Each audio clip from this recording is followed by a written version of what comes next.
Sometimes I wonder about curious things. Like, I wonder who is the first person who ever figured that out? That out of this here cocoon, or the caterpillar, and that's a pretty flashy looking caterpillar. They don't usually look that flashy. But of an ugly looking, slimy caterpillar, that somehow that goes into a cocoon, and then out pops a butterfly. Who figured that out? How do we figure that out? It just doesn't make sense. And this is why I think people ended up believing in strange things, like spontaneous combustion or aliens or something like that. But it certainly doesn't make sense when you observe carefully a cocoon or a chrysalis, and that there might be really, it's dark. There's little white ones all over my front porch. I don't know, they're spiders or butterflies. And I'm sure you've seen around, and you wonder, is there really a butterfly in there, or is it a moth, or what the heck's going on here? It's an observation that is hard to figure out.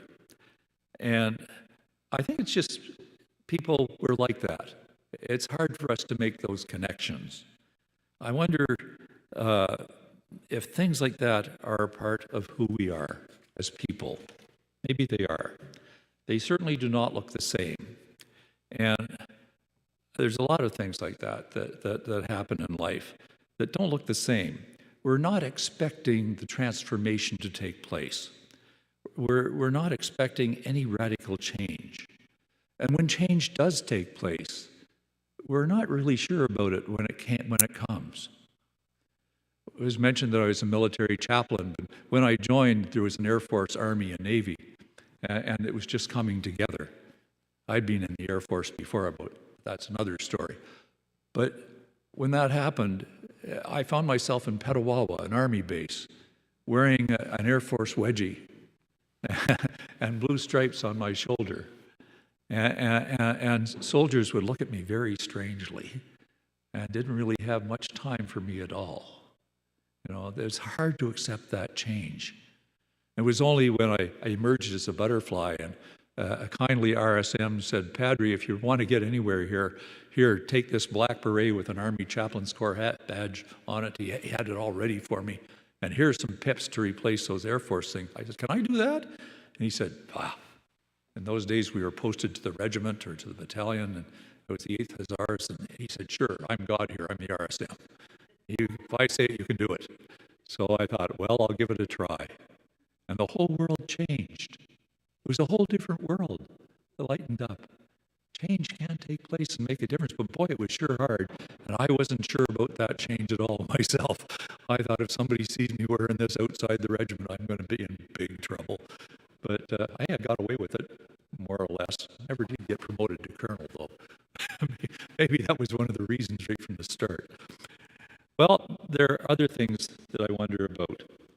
Like in today's gospel. There's Mary standing in front of the tomb. The others have left, and Jesus isn't there anymore. And there is Jesus standing behind her, but she doesn't recognize him.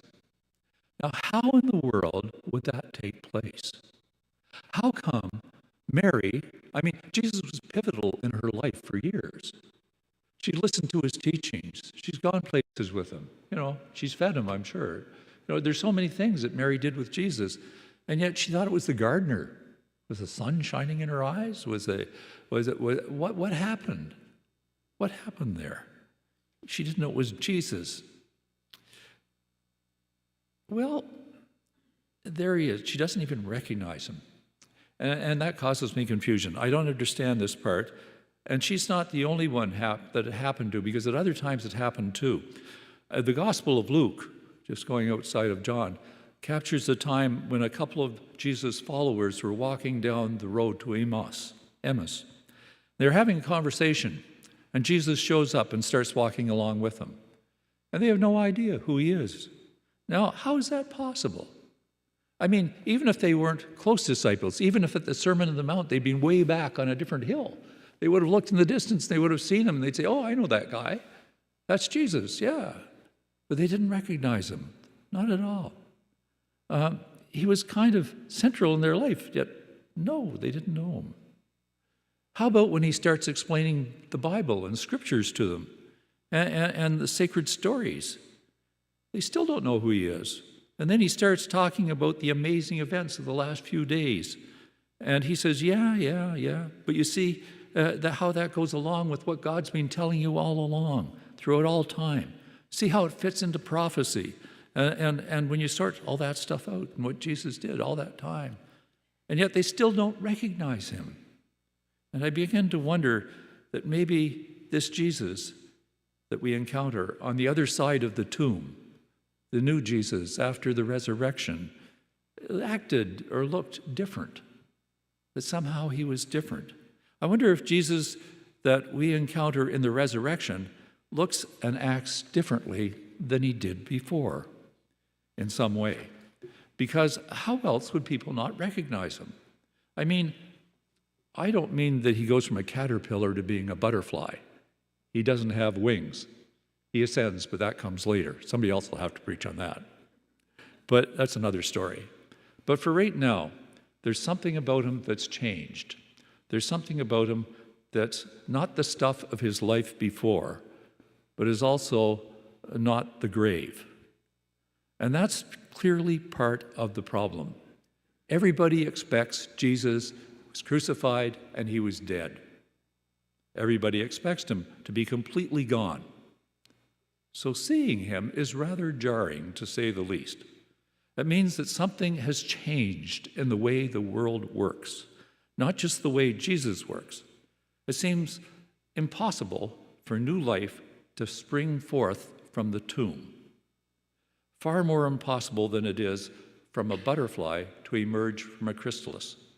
And so maybe, because new life and transformation seems so darned impossible, that makes it so hard for us as people to recognize it when it happens. We are all wrapped up in some way in the cocoon. We are all in our own cocoons. We are all hidden and closed off in our own tombs. Some of them are of our own making, some of them from circumstances of the lives around us. We are so accustomed to being in this cocoon that we are unable to see the butterfly, more accustomed to our tomb experience than we are to that of the risen Christ. And yet, we see people who've emerged from tombs. Really, we see them. We have? Yeah, because those have come from cocoons, have transformed their lives. They've resurrected their lives. And they sometimes look different, and they behave differently. What am I talking about? I'll have to check and make sure of my notes. This was rather a rush job here. The person who is living with addiction and begins to live into recovery, a journey, a long journey taken step by step, day by day. The person looks different and is different from what he was or she was before. The person who breaks free and names their sexual orientation that they've long hidden and kept secret looks different on the next day. The survivor who emerges from a relationship of abuse or control and then spreads those tentative wings for freedom is different. The person who's lived beneath the weight of shame and stigma their whole life long and finally leaves the grave closed behind. The one bent over by pain or illness who finds healing and can leap, metaphorically at least, maybe even leap for joy. The person who has suffered more griefs than any one person should ever have to bear, and who finds a measure of comfort in the passage of time that one day is able to laugh again. They look different. We look different on the other side of transformation when we are finally able to break free of the cocoon, when the wrappings of the grave and the shells of the chrysalis falls away and we are prepared to spread our wings. Imagine Mary and the disciples in the throes of shock at the loss of Jesus' sudden and violent death, still feeling not only that their friend, but all of their hope has been ripped away. Suddenly encountering new life and new hope, new joy. No wonder it's hard to recognize at first. I bet that they looked different. I bet Mary looked different when she came running back to tell the disciples. I'll bet the disciples looked different to each other. And as they looked at each other, they looked different because of what happened than they had when they set out in the morning. The resurrection promise does not just transform Jesus, it transforms all of his followers. It changes the disciples. It changes us too. This Easter season and the time that is coming before us, we are called to shed our cocoons and to break open the tombs that we may hide in. We are challenged to do that. We are challenged to follow Christ. Christ has already opened the entire world for us so we can stretch out our wings and reach to the sky. What a witness we can bear to that transformation. What a witness we, you, and I can bear to the risen Christ. Let us witness to the risen Christ. It will be glorious. Amen.